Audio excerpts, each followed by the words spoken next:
Hello everyone and welcome back. In today's tutorial, I'll show you how to join a Telegram channel using Telegram Desktop. First, open Telegram Desktop and make sure you are logged into your account. Now, look at the search bar in the top left corner of the Telegram window. Click on the search bar and type the name of the channel you want to find. For this example, I will search for a channel by typing its name in the search bar.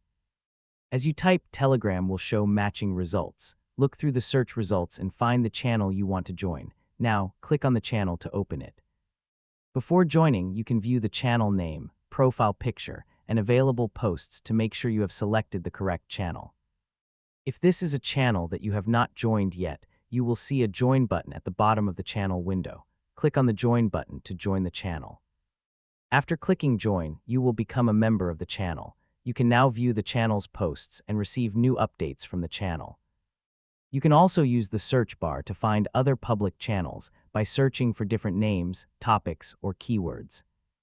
If you receive an invitation link to a private channel, you can open that link and click the Join Channel button to join it, and that's it.